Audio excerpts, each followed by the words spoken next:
Olá, aqui é do Legislação de Elite.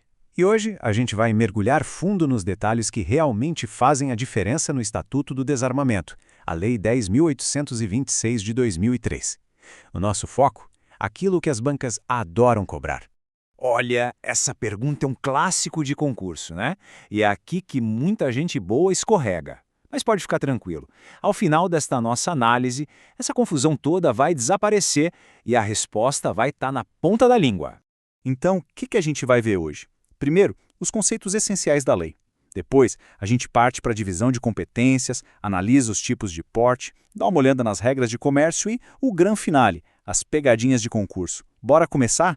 Tudo bem? Primeira sessão, conceitos essenciais. Pensa assim, para construir um prédio precisa de uma base forte, certo? Aqui a mesma coisa. Dominar esse vocabulário é a base para não cair em armadilha boba. Vamos começar com o Sinarme. Imagina ele como um grande cérebro, um banco de dados gigante que guarda as informações da maioria das armas de fogo dos civis. E quem é o responsável por gerenciar tudo isso? A Polícia Federal. Basicamente é o centro de controle das armas de uso permitido no Brasil. Agora, o craft. A analogia da escritura de um imóvel é perfeita, exatamente isso, só que para uma arma de fogo. É o documento que diz, esta arma é minha, está registrado. E olha, sem ele, praticamente nenhum outro pedido vai para frente. Atenção aqui, porque essa é a primeira grande divisão que precisa ficar marcada a ferro na memória.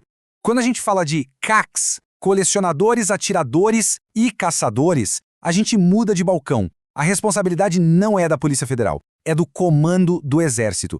Isso é fundamental, não pode esquecer. Beleza, agora vamos resolver uma confusão clássica. Posse, porte e porte de trânsito. É simples, olha só. Posse é ter a arma em casa ou no trabalho, competência da Polícia Federal. Porte é andar com a arma por aí, fora de casa, também, em regra, com a PF. Agora, porte de trânsito é outra história. É aquele deslocamento controlado específico para o CAC, e aí a gente volta para o comando do Exército. Viu a diferença? Certo, vamos para a segunda parte, divisão de competências. Quem faz o quê? Se você dominar isso aqui, já vai estar na frente de muita gente, porque é daqui que saem muitas, mas muitas questões de prova. Essa tabela aqui é ouro. Ela desenha a separação de poderes de um jeito muito claro. Presta atenção. Polícia Federal está lá cuidando do porte para o cidadão comum, do Sinarme. O Exército fica com a parte mais especializada, sabe? Os CACs, o sistema deles, o Sigma e a classificação das armas. E o Ministério da Justiça. Ele aparece numa situação bem pontual, bem específica que a gente já vai ver. Então, para resumir a parte da Polícia Federal. Pensou em cidadão comum querendo registrar uma arma ou, excepcionalmente, obter o porte? Pensou na Polícia Federal. É ela que administra o Sinarme e recebe a comunicação de venda das lojas. Essa é a grande regra. Já o Comando do Exército, como a gente viu, tem um papel bem mais específico. O mundo dos CACs é deles. Registro de armas, porte de trânsito, tudo passa pelo Exército. Além disso, é o Exército que propõe a classificação das armas, se é de uso permitido ou restrito, e cuida do porte para estrangeiros em competição. É um nicho bem definido. E aqui está aquela exceção que eu falei. O Ministério da Justiça. A competência dele é rara, é cirúrgica. Sabe quando ele aparece? Quando o assunto é segurança de autoridades estrangeiras que estão aqui no Brasil. Nesse caso específico, a autorização de porte vem do Ministério da Justiça. É uma exceção importante de memorizar. Ok, vamos para a terceira parte agora. Tipos de porte. A gente vai colocar um do lado do outro para nunca mais ter dúvidas sobre as diferenças entre eles. Olha que interessante. Tanto o porte do artigo 10 quanto do caçador de subsistência são autorizados pela Polícia Federal. Mas as semelhanças param por aí. O propósito é totalmente diferente. Um é excepcional, para a defesa pessoal, e precisa comprovar uma necessidade real. O outro é bem específico. É para quem depende da caça para alimentar a família. São dois mundos distintos. E agora, um ponto que as bancas amam. Sério, isso despenca em prova. São as chamadas 5 travas ou os 5 requisitos da arma do caçador de subsistência. Vamos ver cada um deles. Vamos lá, tem que memorizar isso. Primeiro, de uso permitido. Segundo, de tiro simples. Terceiro, com 1 ou 2 canos. Quarto, e muito importante, alma lisa. E quinto, calibre igual ou inferior a 16. A pegadinha clássica é a banca botar alma raiada ou trocar o calibre. Não pode cair nessa. Aqui, Mais uma comparação fundamental.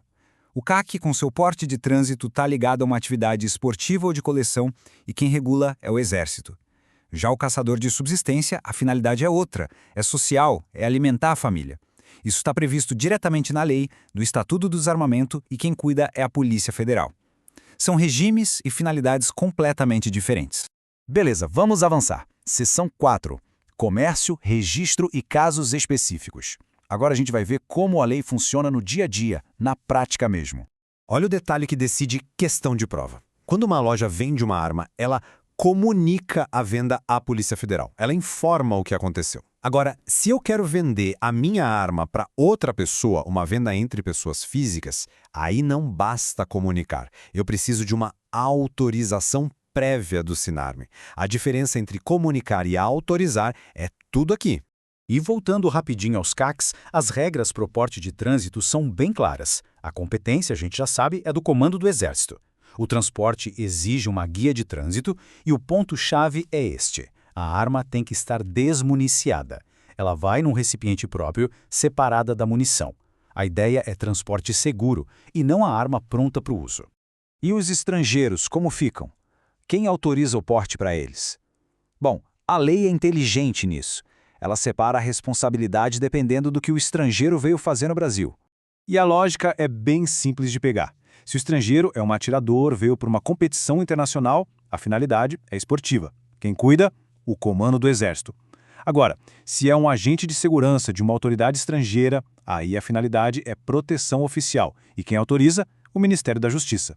Cada um no seu quadrado. Chegamos na parte mais esperada, a seção 5. Pegadinhas e pontos de atenção. É aqui que a gente separa quem passa de quem fica pelo caminho. Vamos direto ao ponto, no que as bancas mais gostam de cobrar para derrubar candidato.